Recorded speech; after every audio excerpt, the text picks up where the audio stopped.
샬롬. 주일 예배에 오신 여러분을 환영합니다. 우리 주위 분들과 이렇게 인사하겠습니다. 주님 안에서 사랑합니다.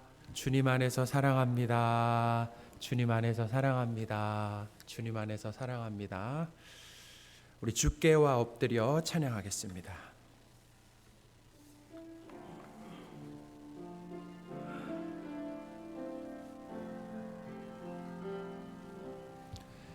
주께와 엎드려 경배드립니다.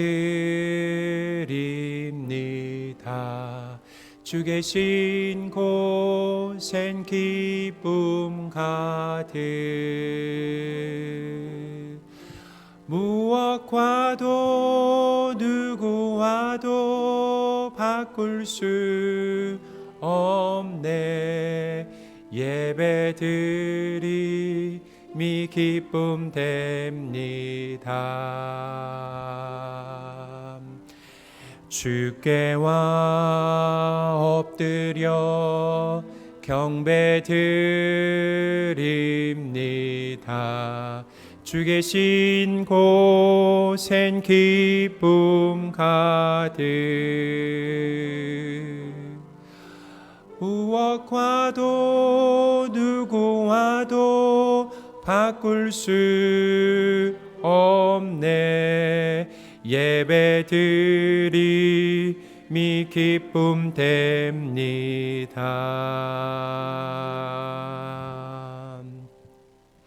아멘. 우리 이 시간 참회하는 기도를 드리겠습니다. 우리의 삶을 돌아보시면서 우리의 이기심과 또 욕심, 이웃에 대한 무관심, 또 죄에 대한 무감각 등을 고백하면서 우리 용서를 구하는 기도를 하나님 앞에 드리겠습니다.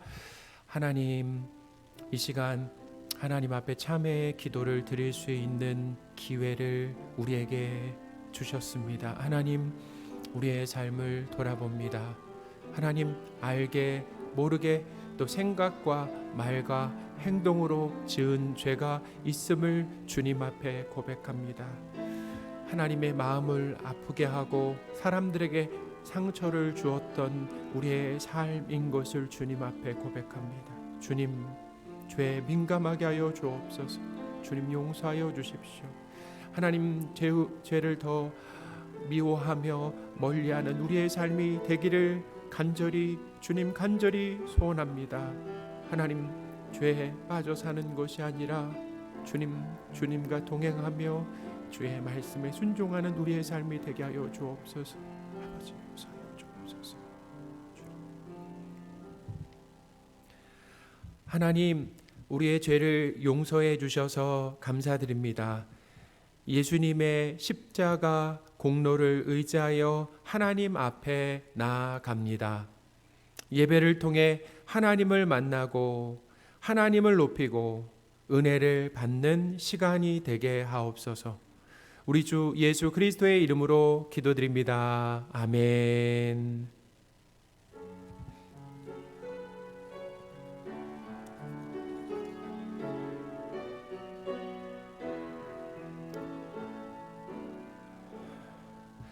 고개 들어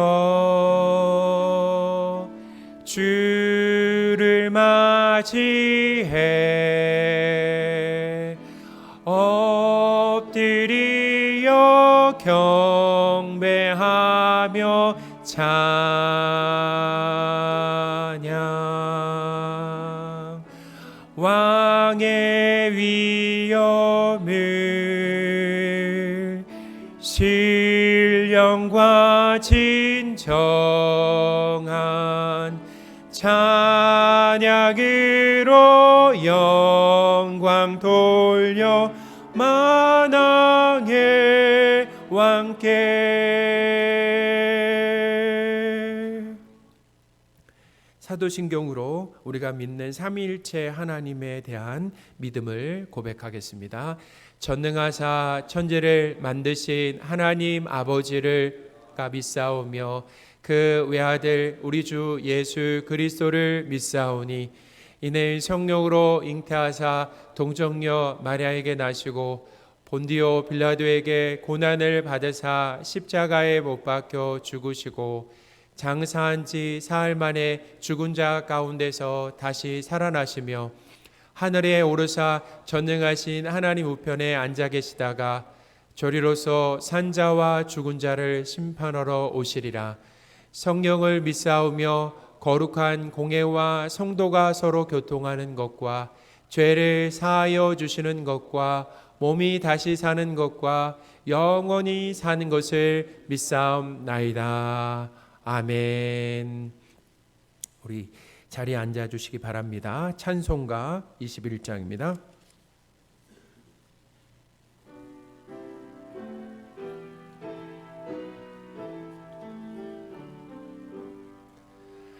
다 찬양하여라 전능왕 창조의 주께 내 호나 주 찬양 평강과 구원의 주님 성도들아 주 앞에 이제 나와 즐겁게 찬양하여라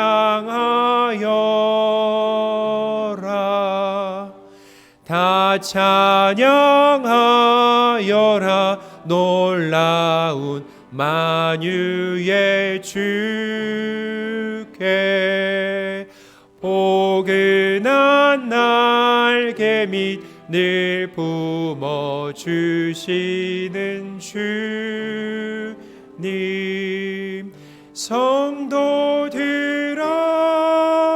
주님의 뜻 안에서 내 소원 다 이루리라 다 찬양하여라 온몸과 마음을 바쳐 이 세상 만물이 주 앞에 다 나와 찬양 성도들아 기쁘게 소리 높여 영원히 찬양하여라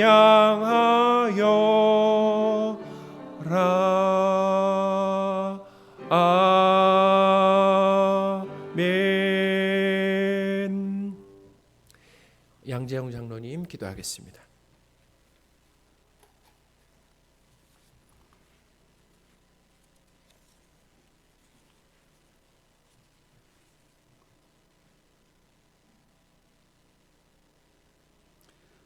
우리 주 하나님이여 우리를 불쌍히 여겨 주시옵소서. 주의 신실하심과 인자하심으로 우리를 지키소서. 우리는 주의 백성들입니다. 오직 주만 바라보나이다. 사랑과 은혜가 풍성하신 아버지 하나님께 감사와 찬양, 영광을 올려드립니다. 복된 주의 날 주의 백성들이 드리는 이 예배를 기쁘게 받아 주시옵소서. 아버지 하나님, 큰 혼란 중에 주의 자녀들이 주의 교회들이 어찌할 바를 모르고 있습니다. 다시는 예전으로 돌아갈 수 없을 것 같은 불안함이 있습니다.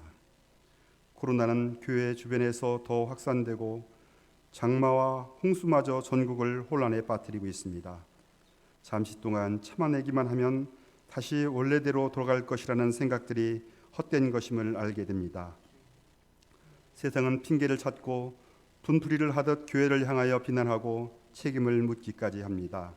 전대문마저 막히는 것 같고 교회가 더욱더 고립되는 것 같습니다. 거룩하신 아버지 하나님, 이번 사태를 통하여 모든 교회가 하나님의 뜻을 분명히 알게 되는 계기가 되길 간구합니다. 교회가 진정 교회다웠는지, 세상과는 다른 구별됨이 있었는지 돌아보게 하시옵소서. 이 땅에 교회를 새롭게 하여 주시옵고 저희 삼능교회를 새롭게 하여 주시옵소서. 진정으로 이스나마나한 교회가 될까 두렵습니다. 네 촛대를 그 자리에서 옮기리라는 말씀이 오래전 에베소 교회에게만 하신 말씀이겠는지요? 회개하지 아니하고 돌이키지 않는 이 시대의 교회에게도 하시는 말씀이 아니겠는지요? 귀 있는 자는 성령이 교회들에게 하시는 말씀을 들을지어다 지금도 주께서 안타깝게 외치시는 것이 아니겠는지요? 저희들의 귀를 열어 주소서. 저희들의 영을 깨워 주소서. 물은 내가 사랑하는 자를 책명하여 징계하노니 그러므로 네가 열심을 내라. 네가 회개하라는 말씀이 오늘 이 시대에 저희들을 향하신 주님의 뜻인 줄 믿습니다. 아버지 하나님, 저희들을 긍휼히 여겨 주시옵고 변화시켜 주시옵소서. 오래 참아주시고 기다려주시는 아버지 하나님, 어려운 시대일수록 주님께 더 가까이 나아가야 할 것입니다. 한시 동안도 깨어 기도할 수 없었더냐 하시던 주의 음성을 기억합니다. 기도하는 교회요, 말씀을 읽고 듣고 순종하는 성도 되게 하여 주시옵소서. 주께서 베푸신 은혜를 기억하며 감사하는 성도가 되게 하여 주시옵소서. 주의 신실한 종들과도 함께하여 주시사 귀한 사역에 열매를 맺게 하여 주시옵소서. 긍휼이 풍성하신 아버지 하나님, 연약한 자 중에도 함께하시사 위로하여 주시옵고 회복의 은총을 베풀어 주시옵소서. 홍수로 코로나로 여러 재난으로 고통 중에 있는 자들도 불쌍히 여겨 주시옵소서. 아버지 하나님, 말씀을 전하시는 우리 목사님에게 성령의 충만하심을 허락하여 주시옵소서. 전하시는 하나님의 말씀에 순종을 결단하는 저희 모두가 되게 하여 주시옵소서. 그의 피로 우리를 죄에서 구원하신 우리 주 예수 그리스도의 이름으로 감사하며 기도합니다. 아멘.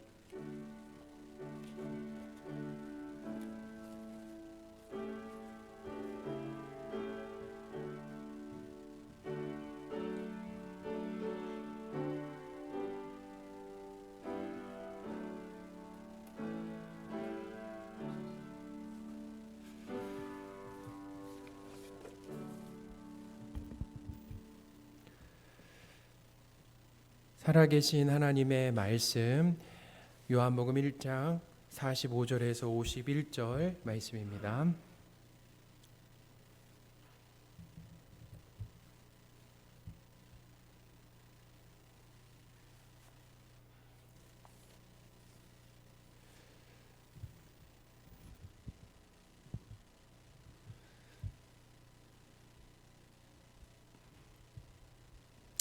봉독하겠습니다. 빌립이 나다나엘을 찾아 이르되 모세가 율법에 기록하였고 여러 선지자가 기록한 그 일을 우리가 만났으니 요셉의 아들 나사렛 예수니라. 나다나엘이 이르되 나사렛에서 무슨 선한 것이 날 수 있느냐. 빌립이 이르되 와서 보라 하니라. 예수께서 나다나엘이 자기에게 오는 것을 보시고 그를 가리켜 이르시되 보라, 이는 참으로 이스라엘 사람이라. 그 속에 간사한 것이 없도다. 나다나엘이 이르되 어떻게 나를 아시나이까? 예수께서 대답하여 이르시되 빌립이 너를 부르기 전에 내가 무화과 나무 아래 있을 때 보았노라. 나다나엘이 대답하되 랍비여, 당신은 하나님의 아들이시요 당신은 이스라엘의 임금이로소이다. 예수께서 대답하여 이르시되 내가 너를 무화과 나무 아래서 보았다 함으로 믿느냐? 이보다 더 큰 일을 보리라. 또 이르시되 진실로 진실로 너희에게 이르노니 하늘이 열리고 하나님의 사자들이 인자 위에 오르락 내리락 하는 것을 보리라 하시니라. 아멘. 예수님을 믿고 따르게 된 빌립은 나다나엘을 찾아갔습니다. 성경에는 이 나다나엘에 대한 정보가 거의 없지만 빌립과 친분이 있었던 것 같습니다. 빌립은 나다나엘에게 예수님을 구약의 율법과 선지서에 기록된 그분이라고 소개를 했습니다. 율법과 이 선지서에서 예언되고 약속된 그분은 어떤 분이냐면 하나님의 이 다스림을 떠나서 불행하게 사는 이 세상. 그러니까 세상이 왜 불행한가? 그것은 하나님을 하나님으로 인정하지 않는, 하나님을 왕으로 인정하지 않고 하나님을 떠나서 살아가는 이 세상. 이 세상을 하나님께서 불쌍히 여기시고 구원하시기 위해서 보내시는 분이 바로 메시아 예수님이다 라고 하는 건데, 그것이 어디에 예언되었다라는 겁니까? 구약의 율법과 선지서에 이미 미리 예언되었다라는 거죠. 나다나엘은 구약의 율법과 이 선지서에 예언된 메시아에 대해서 알고 있었습니다. 그러니까 알고 있었으니까 빌립이 그렇게 얘기할 수 있는 거 아니에요? 그러니까 빌립이 율법과 선지서에 기록된 분이 예수님이라고 얘기할 수 있었던 것은 나다나엘도 율법과 선지서에 예언된 그 메시아에 대해서 알고 있었다라는 거죠. 구약 성경에는 메시아께서, 하나님이 보내시는 메시아께서, 메시아라고 하는 것은 헬라어로는 그리스도다라고 이렇게 말씀드렸잖아요. 그리스도, 하나님께서 보내실 구원자라는 거죠. 이 구약 성경에는 메시아께서 누구의 자손으로 오게 되는지, 그리고 어느 지역에 태어나실지, 그리고 오셔서 어떤 일을 하시는지에 대해서 이제 구체적으로 예언이 되어 있습니다. 그러니까 예수님은 어떤 분이냐면 바로 구약의 예언을 성취하고 이루신 분이다라는 거예요. 그러니까 구약의 메시아가 어떤 분이다라고 했는데 예수님이 오셔서 보니까 그 구약의 예언들을 다 누가 성취하셨다고요? 예수님이 성취하셨다라는 거죠. 구약의 도움을 받지 않고 신약 성경으로만 예수님을 이해하게 되면 어떤 일이 생기냐면 메시아에 대한 치우치고 잘못된 믿음을 가질 수 있다라는 거예요. 그러니까 예수님을 바르게 알고 믿기 위해서는 뭐가 필요하다고요? 신약 성경도 필요하지만 어떤 성경이요? 구약 성경이 필요하다라는 거예요. 왜냐하면 구약 성경에 대한 이해 없이 예수님을 알게 된다라고 하면 어떤 문제가 생기냐면 예수님을 소원과 문제를 해결해 주시는 분으로만 이해하게 된다라는 거예요. 한번 생각해 보세요. 예수님이 이 땅에 오셨을 때 신약 성경에 보면 병자를 고치고 오병이어를 막 일으키시니까 사람들은 어떻게 생각하냐면은 문제 해결하시는 분이죠. 소원 이뤄주시는 분이죠. 그렇게만 메시아에 대한 어떤 그 치우친 이해를 가질 수 있다라는 거예요. 그러니 메시아이신 예수님을 바르게 이해하기 위해서는 어떤 성경이 필수적으로 필요하다라는 거예요? 구약 성경이 필수적으로 필요하다라는 겁니다. 자, 메시아는 어디에서 태어나실까요? 어디에서 태어나신다라고 예언되어 있습니까? 유대 땅 베들레헴입니다. 이 헤롯 왕이 아기 예수님을 죽이려고 모든 대제사장과 백성의 서기관들을 모아서 그리스도께서 어디에서 나겠느냐라고 이렇게 물었습니다. 그랬더니 그들은 만장일치로 유대 베들레헴이라고 했습니다. 마태복음 2장 4절에서 6절 말씀인데요. 제가 천천히 읽어드리겠습니다. 왕이 모든 대제사장과 백성의 서기관들을 모아 그리스도가 어디서 나겠느냐 물으니 이르되 유대 베들레헴이오니 이는 선지자로 이렇게 기록된 바 또 유대 땅 베들레헴아 너는 유대 고을 중에서 가장 작지 아니하도다. 내게서 한 다스리는 자가 나와서 내 백성 이스라엘의 목자가 되리라 하였음이니이다. 아멘. 이 대제사장과 서기관들이 메시아가 태어날 곳을 베들레헴이라고 이렇게 말한 것은 무엇을 근거로 한 겁니까? 무엇을 근거로 한 거야? 구약 성경에 이 미가서를 근거로 한 거다라는 거예요. 자, 미가서 5장 2절입니다. 베들레헴 에브라다야 너는 유대 족속 중에 작을지라도 이스라엘을 다스릴 자가 내게서 대개로 나올 것이라. 그의 근본은 상고의 영원에 있느니라. 아멘. 나다나엘도 이 구약 선지서를 통해서 메시아가 이 베들레헴에서 나온다라고 하는 것을 알고 있었기 때문에 빌립이 예수님이 어디 출신이라고 했습니까? 빌립이 예수님이 어디 출신이라고 그랬어요? 나사렛 출신이라고 딱 했을 때 이 나다나엘은 나사렛에서 무슨 선한 것이 날 수 있겠냐라고 한 겁니다. 46절 제가 읽어드리겠습니다. 나다나엘이 이르되 나사렛에서 무슨 선한 것이 날 수 있느냐? 빌립이 이르되 와서 보라 하니라. 아멘.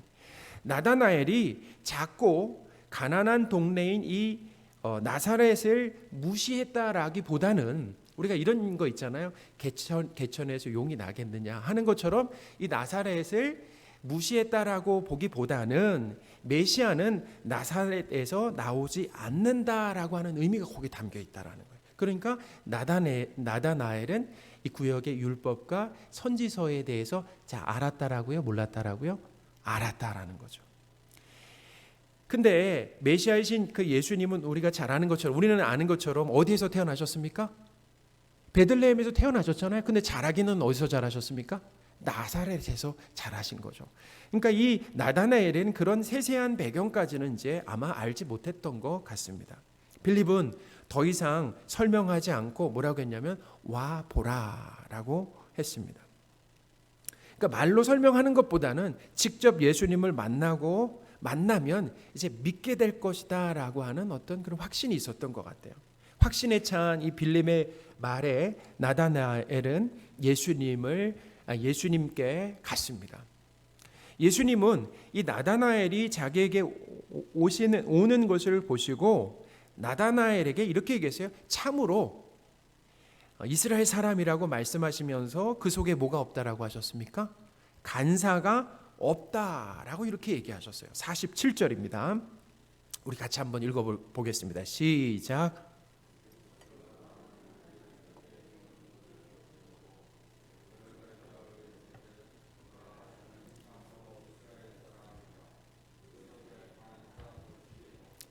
아멘.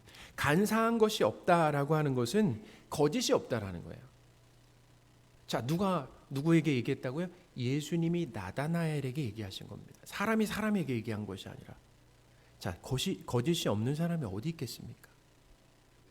예수님께서 이 정직을 아마 가장 중요하게 생각했던 것 같아요. 나다나엘은. 그래서 정직하게 살려고 노력했던 이 나다나엘을 좋게 봐주신 겁니다. 그리고 참으로 이스라엘 사람이라고 하는 의미는 어떤 의미냐면 이 간사한 것과 연결해서 자, 우리 이스라엘의 조상하면 누가 떠오릅니까? 야곱이죠. 야곱은 어떤 사람이에요?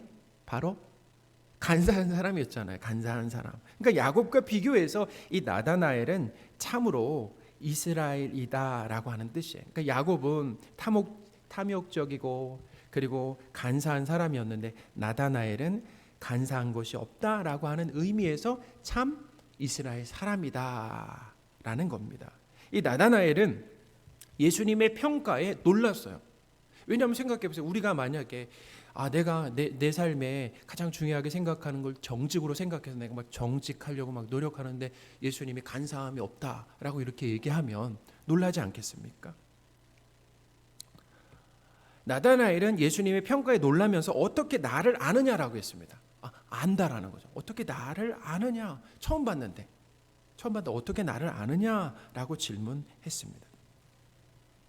하나님께서 사랑하시는 성도 여러분, 예수님은 이 나다나엘의 은밀한 죄를 콕 찍어가지고 폭로함으로 놀라게 하실 수 있습니까? 없습니까? 있어요? 없어요? 있죠. 있는데 나다나엘의 좋은 면을 칭찬함으로 놀라게 하셨다라는 거예요. 예수님은 여리고에 사는 그 소문난 죄인 이 세리장 삭개오를 만나셨을 때도 삭개오의 이름을 불러주셨습니다. 처음 만났는데 삭개오의 이름을 불러주셨어요. 그리고 그의 집에 머물고 싶다라고 말씀하셨어요. 누가복음 19장 5절 말씀입니다. 예수께서 그곳에 이르사 쳐다보시고 이르시되 삭개오야 속히 내려오라. 내가 오늘 내 집에 유하여야 하겠다 하시니. 아멘. 예수님께서 삭개오의 집에 이렇게 머물겠다라고 하실 때 주변 사람들의 반응은 어땠어요? 주변 사람들은 예수님께서 이 죄인의 집에 들어가셨다라고 말하면서 수군거렸어요. 그러니까 이 수군거렸다라고 하는 것은 뭐냐면 사람들은 이 삭개오와 상종하지 않았다라는 거죠. 그만큼 아주 못된 죄인이었다라는 거예요. 그런 삭개오를 찾아가셨을 때 누구보다 삭개오를 잘 알고 계셨지만 예수님은 삭개오의 죄를 폭로하시거나 꾸짖지 않으셨습니다. 사람들은 삭개오를 상종하지 않을 때 예수님은 그를 받아주시고 품어주셨다라는 거예요. 예수님은 나다나엘을 만나셨을 때도 그의 부정적인 면이 아니라 긍정적인 면을 드러내면서 칭찬하셨다라는 거죠. 자, 여기서도 메시지가 있다라는 거예요. 예수님이 사람들을 대하는 방식이죠. 다 죄인이잖아요. 그리고 예수님 모르시는 것이 아니라 낱낱이 알고 계시잖아요. 하나도 빠짐없이. 근데 어떻게 대하셨습니까? 삭개오는 이름을 불러주시면서 그 집에 유하겠다라고 하셨고, 그 당시에는 아주 파격적인 거예요. 모든 사람은 하지 않는 행동을 하신 거고, 나다나엘은 그의 긍정적인 삶에 대해서 알아주시고 칭찬하셨다라는 거예요. 사랑하면 죄를 폭로합니까? 덮어줍니까? 덮어줍니다. 단점과 장점 중에 장점을 더 크게 본다라는 거죠. 근데 사랑이 없으면 어때요?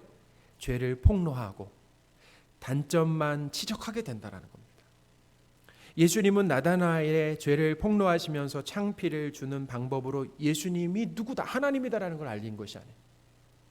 그렇게 얘기하면 알잖아. 이 사람은 사람이 아니다라는 걸 알 수 있잖아요. 그때 만약 그런 방식으로 했다. 나만 아는 죄, 나만 어떻게 보면 나만 은밀하게 저지른 죄인데 나만 알고 있는 죄를 예수님이 그때 오셔가지고 만약에 그걸 콕 집어 얘기하셨다. 그러면 예수님 하나님으로 아마 느끼게 될 거예요. 근데 그런 방식이 아니라 나다나엘이 간사함 없이 살려고 이렇게 노력하는 부분을 알아주심으로 예수님이 하나님이심을 드러내셨다라는 거예요.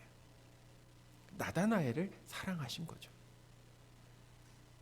성도 여러분, 사람을 바꾸는 방법으로 죄를 폭로하고 지적하는 것과 죄를 덮어주면서 품어주는 것 중에 어떤 것이 더 효과적입니까? 예수님은 삭개오를 있는 그대로 받아주심으로 인해서 어떤 일이 일어나냐면 참 놀랍습니다. 받아주셨는데 놀라운 것이 뭐냐면 그가 변화되었다라는 겁니다. 삭개오는 예수님의 그 받아주심 이후에 스스로, 예수님이 하라고 한 게 아니에요. 스스로 재산의 절반을 가난한 사람들에게 나눠주고 속여서 빼앗은 일이 있다라고 하면 4배로 갚겠다라고 얘기를 했어요. 그러니까 죄인을 받아주고 품어준 것이 어떤 결과를 낳게 되냐면 회개하는 결과를 낳게 되었다라는 거죠. 하나님께서 사랑하시는 성도 여러분, 예수님은 우리의 죄를 빠짐없이 다 아시는 하나님이십니다. 다 아신다라는. 그럼에도 우리를 받아주시고 품어주신다라는 거예요. 예수님은 죄인인 우리를 사랑하시죠. 어떻게 보면 용서받지 못할, 내가 생각해도 용서받지 못할 죄를 지은 죄인임에도 불구하고 예수님은 죄인인 우리를 사랑하신다라고 하는 것을 믿으시기 바랍니다.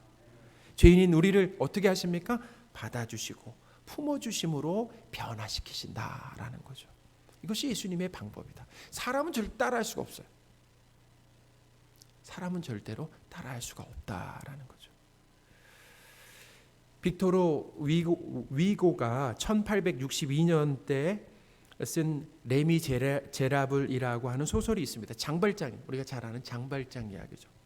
뮤지컬과 영화로도 만들어져서 지금까지 인기를 많이 얻고 있는데요. 그 줄거리를 잠깐 말씀드리겠습니다. 장발장은 이 굶주린 조카를 위해 빵을 훔치고 그 죄로 19년, 무려 19년이죠. 과도하게 감옥살이를 이제 합니다. 석방이 되었지만 죄인으로 이 낙인 찍힌 장발장을 사람들은 냉정하게 대했습니다. 사회에 적응하고 싶어도 적응을 할 수 없는 그런 상황이었죠. 그러나 주교 이 미리엘 신부는 장발장을 사람답게 대해줍니다. 근데 이 악이 몸에 밴 장발장은 어떻게 했습니까? 주교가 그렇게 선을 베풀어 주는데도 은초대를 가지고 이제 훔쳐서 달아나잖아요. 장발장은 곧 그 붙잡히게 되어서 다시 미리엘 신부 앞에 이제 서게 됩니다. 경찰이 데리고 온 거죠. 근데 미리엘 신부가 뭐라고 얘기했습니까? 자신이 이 촛대를 선물한 거다라고 얘기를 했어요. 근데 놀라운 것은 바로 이 계기로 장발장의 삶이 완전히 변화되게 되었다라는 거예요. 회개하게 되었다라는 거예요. 어떤 삶을 살게 되었습니까? 이제는 장발장이 다른 사람을 돕는 선한 삶을 살게 되는 계기가 바로 그 신부의 용서. 그러니까 신부의 받아주고 품어주고 용서함으로 인하여서 장발장이 그렇게 변화된 삶을 이제 살게 되었다라는 거죠. 죄인을 받아주고 안아주는 것이 뭘 낳게 된다고요? 바로 회개를 낳는다. 예수님의 방법이죠. 저는 그 영화나 이제 장발장이라고 하는 그 뮤지컬도 보고 영화도 봤는데 참 감동적이었습니다. 한번 이 내용을 기억하시면서 한번 영화, 지금 나온 영화가 있는데 한번 영화를 한번 보세요. 정말 감동적이죠. 거기에 이제 기독교의 그 정신이 거기에 들어 있어요. 그 이제 소설의 말이죠. 영화의 말이에요. 예수님은 죄인인 우리를 있는 그대로 받아주시고 품어주심으로 인해서 뭘 일으키신다고요? 변화를 일으키신다. 그것이 예수님의 방법이다라고 하는 거. 오늘 말씀을 통해서 우리가 알 수 있다라는 거예요. 예수님은 이 나다나엘이 어떻게 나를 아시냐고 이렇게 물었을 때 이렇게 얘기하셨어요. 빌립이 너를 부르기 전에, 그러니까 빌립이 너를 부르기 전에 무화과 나무 아래에 있을 때 보았다라고 말씀하셨어요. 나다나엘이 무화과 나무 아래에서 무엇을 했는지에 대해서는 성경에 나오지는 않습니다. 자, 근데 무화과 나무에서는 죄 짓는 일을 하지는 않았다라는 생각이 들어요. 몰라도 습관적으로 역시나 거기에 있었다라는, 습관적으로 즐겨 찾았던 곳이 바로 그 무화과 나무 아래였는데 그 아래 있을 때 예수님이 봤다라는 거예요. 참 놀라운 것은 바로 이 두 가지, 나다나엘이 이 간사가 없다라고 하는 것, 참 이스라엘 사람이다라고 하는 것과 무화과 나무 아래서 너를 보았다라고 하는 이 고백으로 인하여서 나다나엘은 예수님이 하나님의 아들이고 그리고 이스라엘의 임금이다라고 하는 고백을 하게 되었다라는 겁니다. 그렇다면 여기서 사회의 그 문화적인 배경에서 이스라엘 사람에게 그 무화과 나무 아래에 있다라고 하는 것은 어떤 의미인가? 그것은 평안을 상징합니다. 그 무화과 나무 아래에 있다라고 하는 건 평화를 상징한다라는 거예요. 열왕기상 4장 25절 말씀인데요. 제가 읽어드리겠습니다. 솔로몬이 사는 동안에 유다와 이스라엘이 단에서부터 브엘세바에 이르기까지 각기 포도나무 아래와 무화과 나무 아래에서 평안히 살았더라. 아멘. 그러니까 이 무화과 나무 아래에 있다라고 하는 것은 평안한 상태라는 거죠. 그러니까 어떤 상황이에요? 이 다윗과 그리고 솔로몬이 통치할 그 초기 당시, 솔로몬이 이스라엘 나라를 통치할 그 초기 당시에 이스라엘이 어떤 상황이었다라는 거예요? 평안한 상황이었다. 그 땅에 샬롬이 임했다라는 거예요. 왜 그게 가능했냐면 다윗과 솔로몬이 누구의 통치를 받았어요?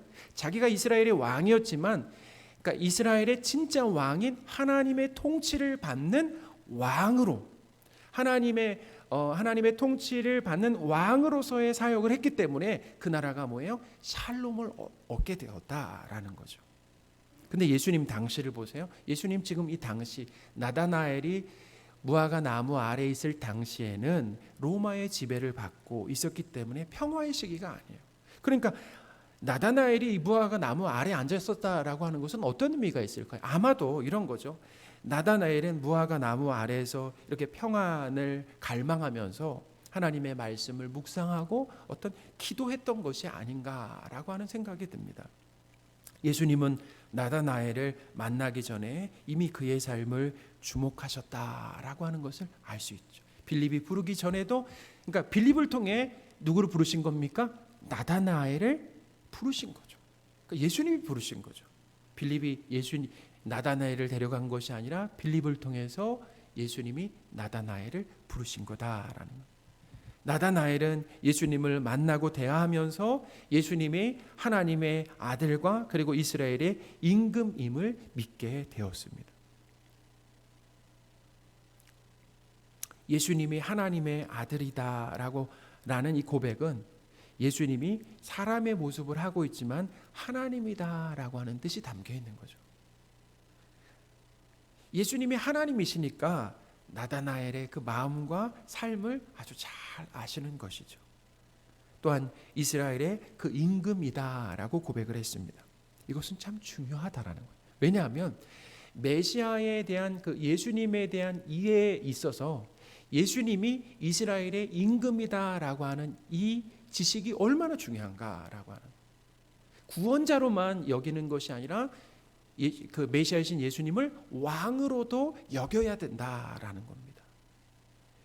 이 나다나엘은 이 구약에 예언된 그 메시아 예언을 통해서 예수님이 이 다스리시는 왕이다라고 고백한 겁니다. 그러니까 이 나다나엘이 그렇게 그냥 스스로 만들어낸 것이 아니라, 자, 뭘 근거로 하고 있다고요? 구약의 메시아 예언을 통해서 메시아이신 예수님이 누구시다고요? 이스라엘의 왕이다라고 고백을 하는 거예요. 자, 아까 미가서 5장 2절 말씀에 보면 메시아가 어디서 태어난다라고 말씀을 드렸습니다. 근데 그 메시아가 오셔서 어떤 일을 하시는가라고 하는 것도 미가서 5장 2절에 담겨 있다라는 거예요. 그거 생각하시면서 미가서 5장 2절을 말씀을 한번 읽어보겠습니다. 시작.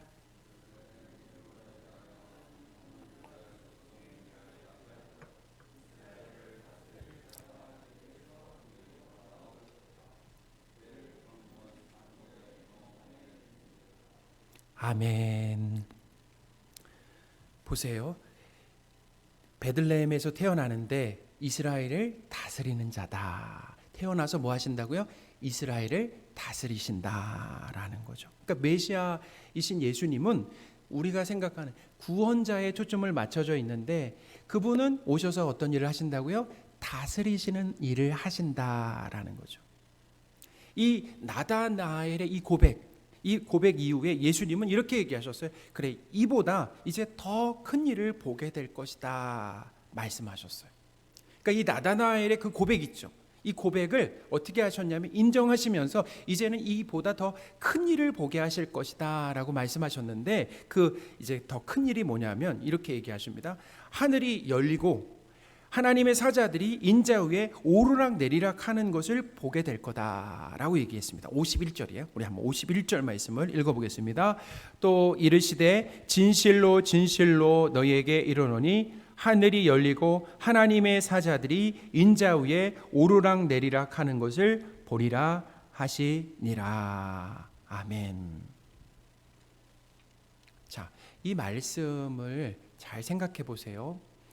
나다나엘이 예수님을 뭐라고 고백했냐면 이스라엘의 임금이다라고 고백을 했습니다. 그렇죠? 그리고 나서 예수님이 더 큰 일을 보게 될 것이다라고 하면서 이 이야기를 하셨어요. 그러니까 하늘이 열리고 하나님의 사자들이 인자 위에 오르락 내리락 하는 것을 보게 될 것이다라고 하는 것. 이 하나님의 사자들이 인자 위에 이렇게 오르락 내리락 하는 것은 이 구약에도 이런 이야기가 나오는데 어딘지 아세요?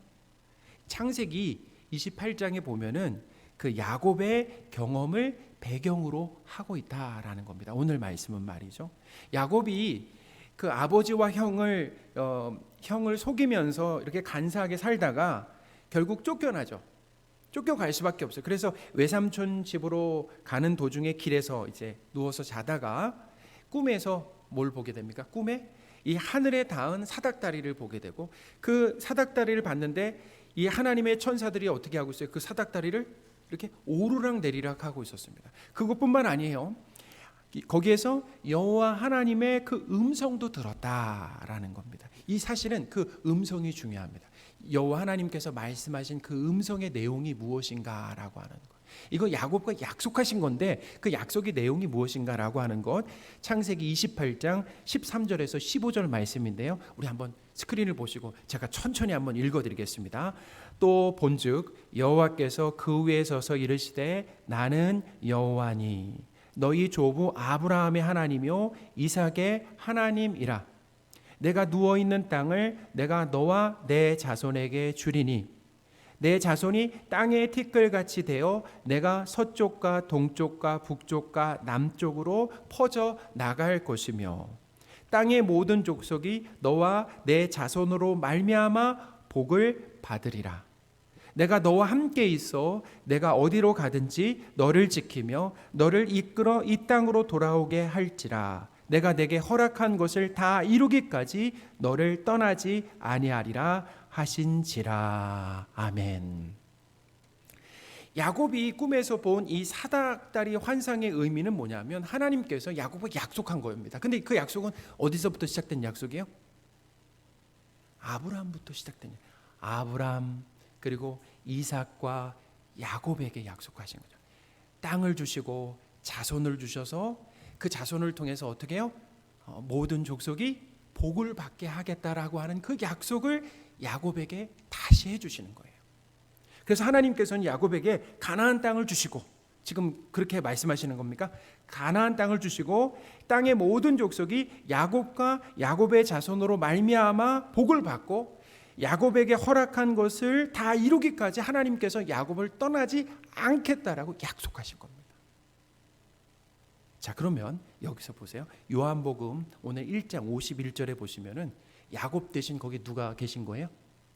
51장에 51절에 야곱 대신 누가 계십니까? 인자가 계신다. 인자이신 예수님 위에 하나님의 천사가 어떻게 하고 있다고요? 오르락 내리락 하고 있다라는. 어떤 의미입니까? 자, 그때는 야곱이 있었고 하늘에 닿은 사닥다리가 있었습니다. 그때는 야곱이 있었어요. 근데 지금 누가 있다고요? 인자가 있다. 인자이신 예수님이 있다라는 거죠. 이 말은 이런 거예요. 야곱의 자손인 예수님. 자, 예수님이 누구의 자손입니까? 야곱의 자손이죠. 야곱의 자손인 예수님을 통해서 이 하나님의 언약을 어떻게 하신다는 겁니까? 성취하신다라는 거예요. 할렐루야. 여기서 이렇게 막 감동이 있으셔야 되는데 사실은 오늘 이 설교는 쉽지가 않습니다. 그래서 오늘 제가 이렇게 한 가지 부탁을 드리고 싶은 건 제가 정말 이렇게 좀 설교를 쉽게 하려고 많이 노력했는데 만약에 오늘 설교를 들으시고 잘 이해가 되지 않는다라고 하시면은 설교를 한 두세 번 더 들어보세요. 꼭. 오늘 말씀이 상당히 중요합니다. 그래서 꼭 두세 번 들어보시면은 아마 이 설교의 의미를 아시게 될 거예요. 자, 야곱의 자손이 누구라고요? 바로 예수님을 통해서 이 하나님의 언약을 성취하신다라는 거죠. 그러니까 이런 거예요. 예수님을 통해 모든 족속이 뭐 받게 하신다라는 겁니까? 복을 받게 하신다. 복을 받게 하신다라는 거죠. 그리고 보세요. 예수님은 자신을 뭐라고 했습니까? 우리는 예수님을 메시아라고 하는데 예수님은 대부분 자신을 뭐라고 얘기합니까? 호칭을, 자신에 대한 호칭을 뭐라고 얘기해요? 인자라고 한다는. 이 인자라고 하는 거 상당히 중요합니다. 왜 중요하냐면 이 인자라고 하는 호칭도 어디서 왔을까요? 그러면 구약에서 왔다라는 거예요. 구약의 선지서에서 왔다라는 거죠. 이 구약 성경 다니엘서에 보면 그 7장 13절 14절을 배경으로 하고 있어요. 그래서 그 배경에서 인자라고 하는 것을 가지고 왔다라는 거예요. 예수님이. 그러니까 다니엘서 7장 13절 14절에 예언된 그 인자가 누구라는 겁니까? 예수님이다라는 거예요. 자, 인자의 역할은 보니까 다니엘서 7장 13절 14절에서의 인자의 역할은 이거예요. 하나님께 나아갔는데 하나님께 하나님 나라의 통치권을 받아서 다스리는 왕의 역할을 하는 분입니다. 자, 우리 다니엘 7장 13절 14절 말씀인데요. 제가 읽어드리겠습니다. 한번 보세요. 내가 또 밤 환상 중에 보니 인자 같은 이가 하늘 구름을 타고 와서 옛적부터 항상 계신 이에게 나아가 그 앞으로 인도되매. 그러니까 옛적부터 항상 계신 이가 누굽니까? 하나님이시고, 그리고 인자 같은 이가 구름을 타고 누구 앞에 선 거예요? 그러니까 하나님 앞에 인도됐고, 하나님이 그에게 권세와 영광과 나라를 주고 모든 백성과 나라들과 다른 언어를 말하는 모든 자들이 그를 섬기게 하였으니 그의 권세는 소멸되지 아니하는 영원한 권세요 그의 나라는 멸망하지 아니할 것이니라. 아멘. 바로 그 인자가 누구라고요? 바로 예수님이시다라는 거죠. 사랑하는 성도 여러분, 하나님께서 이 세상을 구원하시기 위해 보내신 메시아는 하나님의 아들이시고 그리고 이스라엘의 왕이시다라는 겁니다. 왕이에요. 하나님께서 메시아를 메시아이신 예수님을 이 땅에 보내신 이유가 무엇입니까? 그러니까 이유가 뭐예요? 바로 하나님 자기 백성을 어떻게 해요? 다스리시기 위해서, 다시 자기 백성을 다스리시기 위해서 메시아를 보내시는 거다라는 겁니다. 우리가 왕이신 예수님의 이 다스림을 받을 때 어떤 일이 일어나냐면, 아까도 말씀드렸죠. 아까 누구 시대에 사람들이 무화과 나무 그 아래서 평안을 누렸습니까?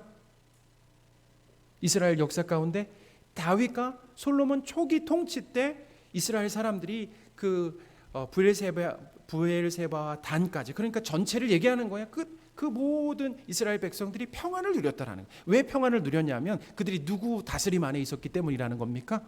바로 하나님을 왕으로 모시고 그 다스림 안에 있었기 때문에 하나님이 평안을 주셨다라는 겁니다. 할렐루야. 그러니까 메시아이신 예수님을 통해서 다시 하시려고 하는 것이 무엇이냐? 우리를 다스리시려고 하는 거다라는 거죠. 우리가 왕이신 예수님의 다스림을 받을 때 진정한 평안을 회복할 수 있다라는 거예요. 요한복음 14장 27절 말씀으로 읽어보겠습니다. 평안을 너희에게 끼치노니 곧 나의 평안을 너희에게 주노라. 내가 너희에게 주는 것은 세상에 주는 것과 같지 아니하니라.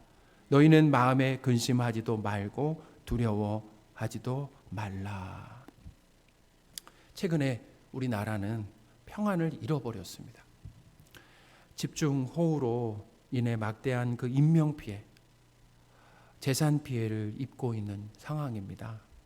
이렇게 기상이변이 일어나는 원인, 이 기후학자들이 뭐라고 얘기합니까? 저마다 우리가 환경 파괴와 그리고 오염으로 인한 그 결과다라고 하는 것을 다 동의하잖아요.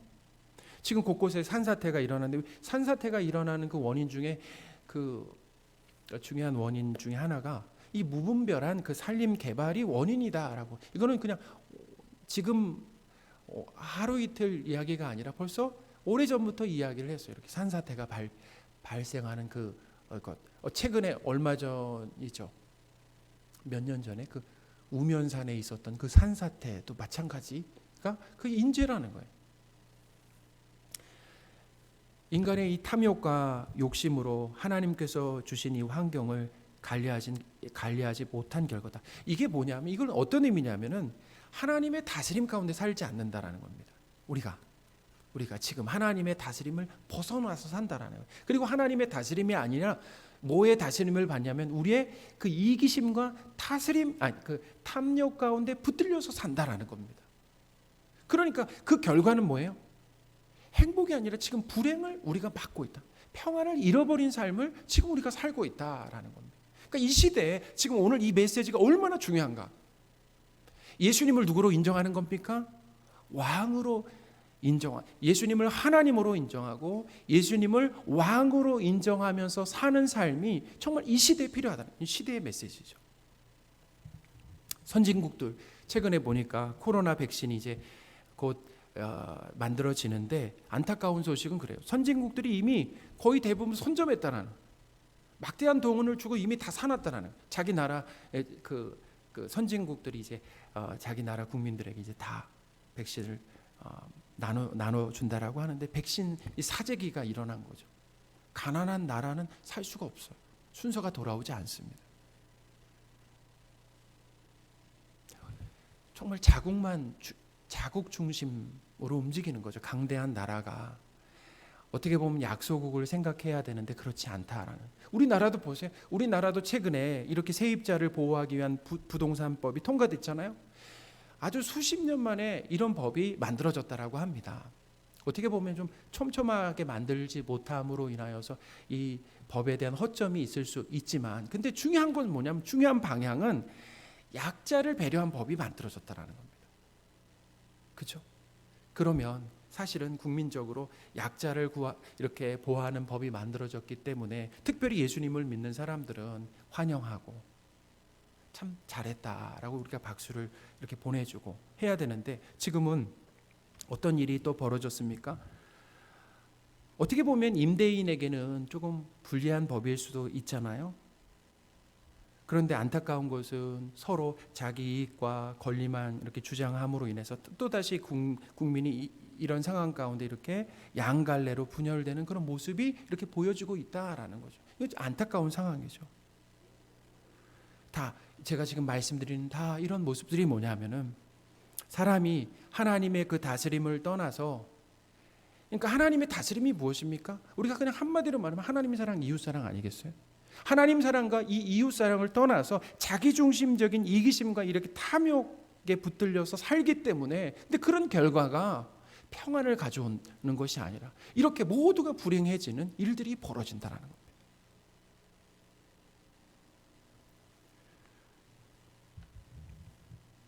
사랑하는 성도 여러분, 예수님은 하나님이십니다. 하나님이 보내신 메시아이시고, 우리는 그 예수님을 구원자뿐만 아니라 우리의 왕으로 믿고 고백해야 된다라는 겁니다. 우리가 왕으로 믿고 고백한다라고 하는 것은 하나님은 예수님을 통해서 우리를 다스리기를 원하신다. 우리가 그 다스림 가운데 살아갈 때 우리는 다시 뭘 찾게 된다라는 겁니까? 평안을, 하나님이 주시는 평안을 다시 찾게 된다라고 하는 것을 믿으시고, 우리가 오늘 이 말씀을 통해서 예수님이 누구신가, 하나님이 예수님을 보내신 이유가 무엇인가라고 하는 것을 말씀을 통해서 다시 한번 깨달으시고, 예수님을 하나님의 아들로 우리의 왕으로 고백하고 그 다스림 가운데 살아가시는 저와 여러분이 되셨으면 좋겠습니다. 아멘. 기도하겠습니다. 하나님, 오늘 말씀을 통해 예수님이 하나님의 아들이시고 우리의 왕 되심을 알게 하심을 감사합니다. 예수님을 하나님으로 믿고 왕으로 고백하는 삶이 시작되게 하옵소서. 하나님의 다스림을 벗어난 삶이 얼마나 비참하고 고통스러운지 뼈저리게 경험하고 있습니다. 예수님을 왕으로 고백하며 그 다스림 가운데 순종하며 예수님이 주시는 평안을 누리게 하옵소서. 우리 주 예수 그리스도의 이름으로 기도드립니다. 아멘. 찬송가 38장 하시면서 준비하신 헌금하겠습니다.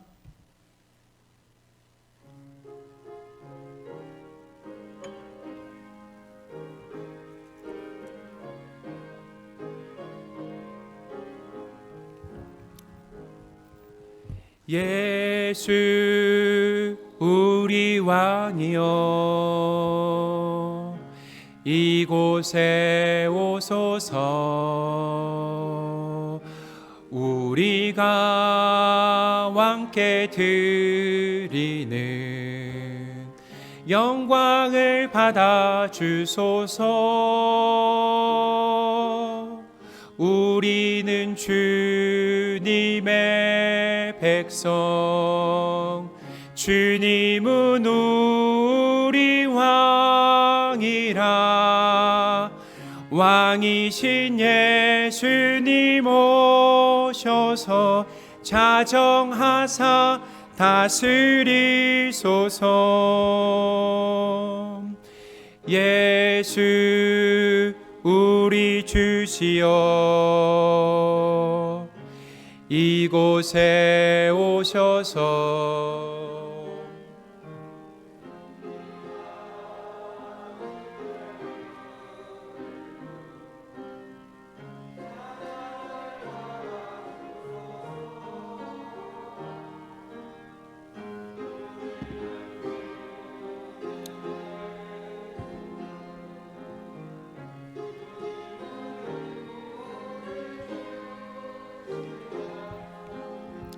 주 대신 예수님 오셔서 이 찬양을 받아주소서.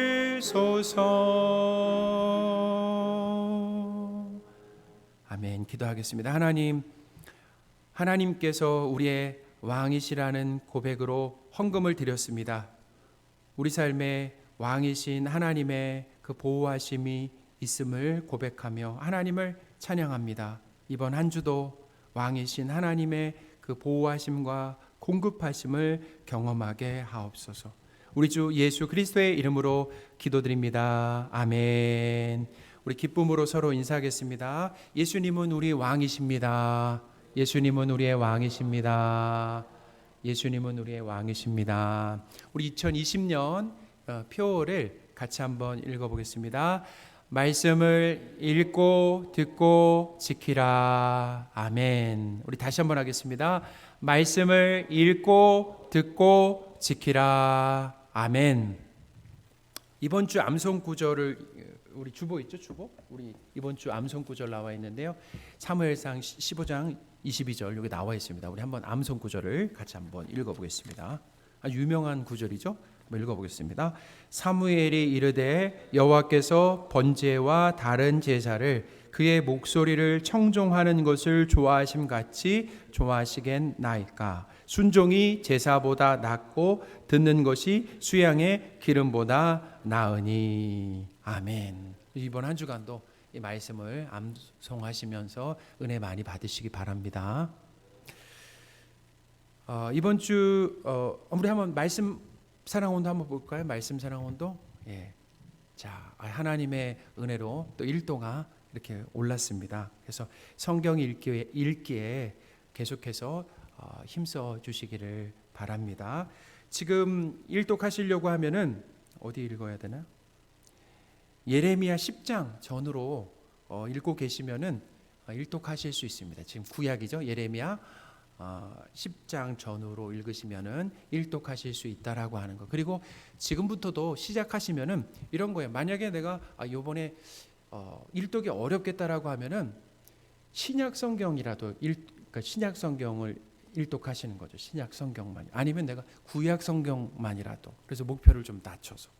근데 지금부터 읽으셔도 충분히 일독을 하실 수 있습니다. 그러니까 꼭 일독에 도전을 해보시기 바랍니다. 청년부 수련회가 오늘 계획됐는데 주변에 그 확진자가 증가함으로 인해서 연기가 되었습니다. 일정은 또 추후에 공지를 하겠습니다. 장마철 집중호우로 인해서 지금 전국적으로 막 인명 피해와 또 재산 피해가 이렇게 속출하고 있는데요. 수해로 인해 피해를 입은 분들에게 그 하나님의 위로가 있고 또 정부와 민간의 지원이 있고 또 복구가 잘 이루어지도록 우리가 계속해서 관심과 기도를 부탁드리겠습니다. 실시간 지금 주중 예배가 진행되고 있는데요. 이 예배라고 하는 것이 얼마나 중요한가라고 하는 것을 이 코로나 기간에 더 느끼고 있습니다. 예배당에 나오셔서 예배를 드리셔도 되고 가정에서도 예배를 드리셔도 됩니다. 근데 중요한 것은 꼭 예배 자리를 지켜야 된다. 예배 자리를 지키지 않으면 우리의 믿음이 흔들릴 수밖에 없다라는 거예요. 그래서 우리의 믿음을 지키기 위해서는 우리가 이 예배를 중요하게 생각하고 이 예배의 자리를 지켜야 된다라는 거예요. 그래서 계속해서 새벽 예배나 또 수요일 또 금요 예배 꼭 이 주중 예배에 힘쓰시는 저와 여러분이 되셨으면 좋겠습니다. 자, 우리 옆에 계신 분들하고 인사하겠습니다. 주중 예배 더 힘씁시다. 주중 예배 더 힘씁시다. 예, 더 힘써 주시기 바랍니다. 지난주에 어제죠? 어제가 아니라 지난주에 우리 남전도에서 교회 주변에 제초 작업을 해주셨습니다. 그래서 풀이 아주 많이 이렇게 자라 있었는데 그것을 싹 이렇게 깎아주셔서 그래서 아주 잘 정돈이 되었습니다. 우리 수고해 주신 봉사해 주신 분들께 감사를 드립니다. 교우 동정을 말씀드리겠습니다. 지난주에 우리 2부에 이다연 청년 귀한 청년이 우리 교회에 등록을 했습니다. 그래서 함께 신앙생활하게 되었는데요. 2부에 들여서 1부에 계신 분들은 아마 잘 못 보셨을 텐데 우선 이렇게 코로나 상황 가운데 교회 성도가 등록한다라고 하는 것이 참 감사하죠. 그래서 저는 이런 생각이 듭니다. 코로나 가운데 더욱 전도하는 것이 맞겠다. 그러니까 사람들에게 불편을 끼치는 방법이 아니라 불편을 끼치지 않는 방법 내에서 계속해서 우리가 전도에 힘쓰는 것이 참 중요하다라는 생각을 하게 되었습니다. 그래서 우리 교회에 또 새로운 성도를 보내주신 하나님께 우리가 감사를 드리고요. 또 그 이다연 청년이 있는데 청년 보시면 이렇게 환영해 주시면 좋겠습니다. 우리 강다니엘 전도사님 결혼식이 8월 22일에 있습니다. 그래서 교회에서는 8월 22일 11시 30분에 이렇게 출발을 하겠습니다. 청첩장은 주보 광고로 이렇게 대신합니다. 그래서 축하해 주시고요, 기도해 주시기 바랍니다. 우리 이 시간에는 주일에 오신 분들 서로 우리 인사하는 시간을 갖도록 하겠습니다. 그래서 이렇게 쭉 돌아보시면서 우리 눈에 우리의 사랑을 담아가지고 우리 눈 인사 한 분 한 분 우리 밝게 인사하는 시간을 갖도록 하겠습니다. 자, 인사하겠습니다. 사랑합니다. 이번 한 주간도 평안하세요. 네. 이번 한 주간도 건강하세요. 사랑합니다. 자, 우리 눈을 한 번씩 쭉 이렇게 맞춰주세요.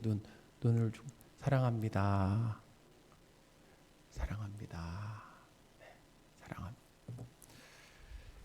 우리 이 시간에 다 함께 자리에서 일어나셔서 서로 축복하는 시간을 갖도록 하겠습니다.